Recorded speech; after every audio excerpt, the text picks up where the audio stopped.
So how you all doing, me muckers, and welcome back to the channel.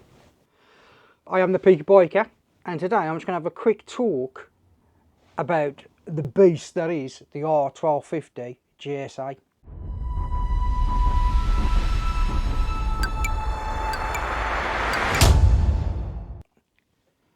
Now, I've had this bike nearly 3 years, 3 years the end of this year, and so far I've completed 30,000 miles on this bike.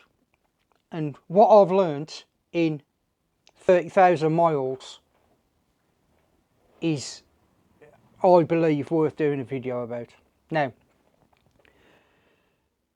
like most bikes, this has got its good points and its bad points. But I believe that if you're doing big miles, big tours, or you're coming up to a big tour and you want a reliable bike, then this is the bike for you. Now,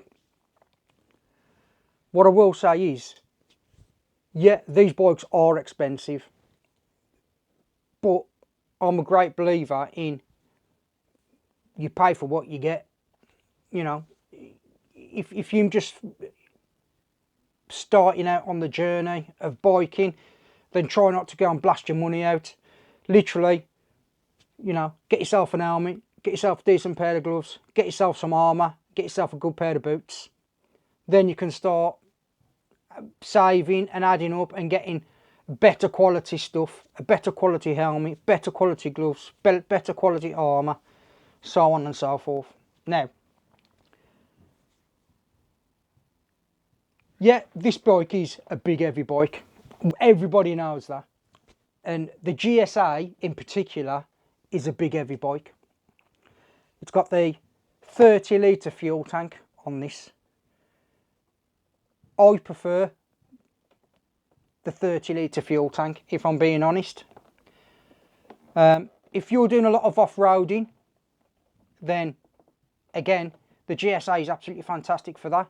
But I would say get the GS, not the GSA, which has got, I believe, a 24 litre fuel tank, I believe. But it's just less weight. It's just less weight. However, if you look at all these people who, you know, do the off-roading stuff, and they all carry extra fuel, or a lot of them do.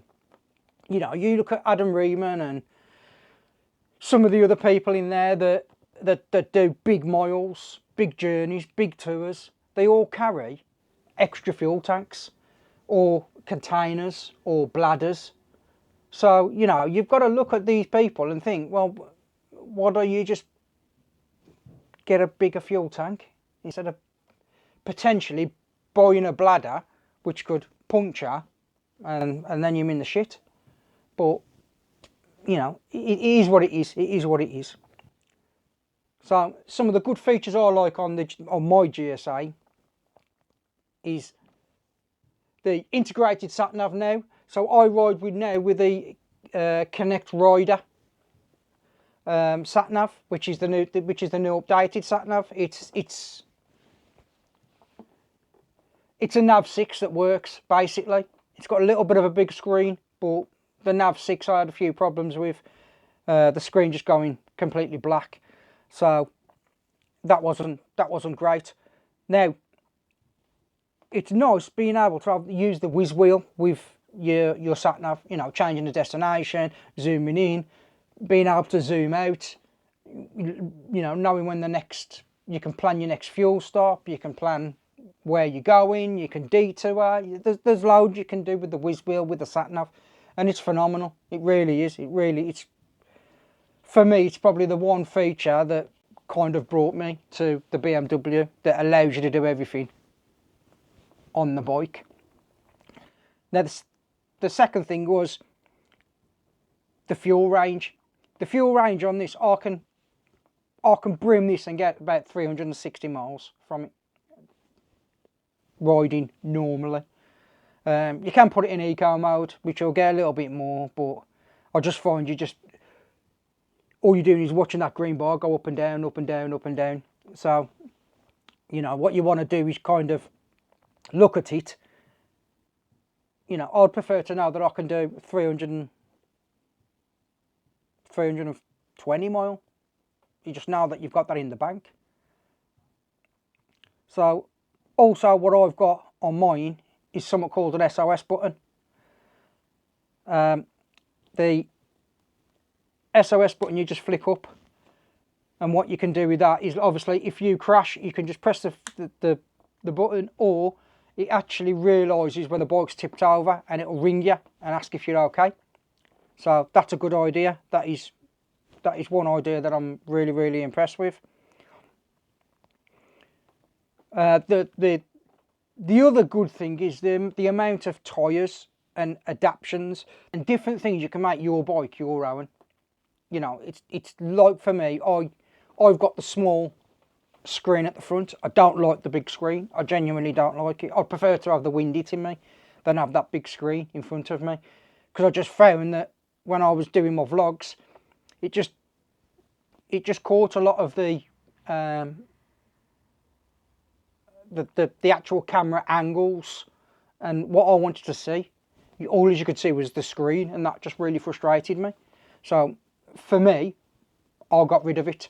Now, you know, you can do whatever you want to do to your bike, but these are good looking bikes. You know, one thing I would say is, if you're doing a lot of touring, then the metal panniers are absolutely fantastic. They're lockable, they're rigid, they're hard, you know, they just clip on and off. They're absolutely brilliant. But what I found now is it's really difficult to actually filter with them big boxes on. So for me, what I'm looking at doing now is going to the soft pannier option. So I'm looking at something like the Moscow stuff.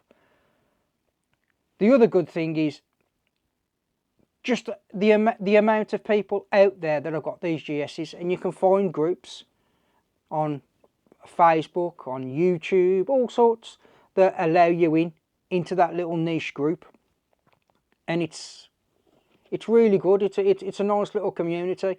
You do find, you know, you're a similar person who buys a GS, like a similar person who buys a race bike, like a similar person who buys an Africa Twin.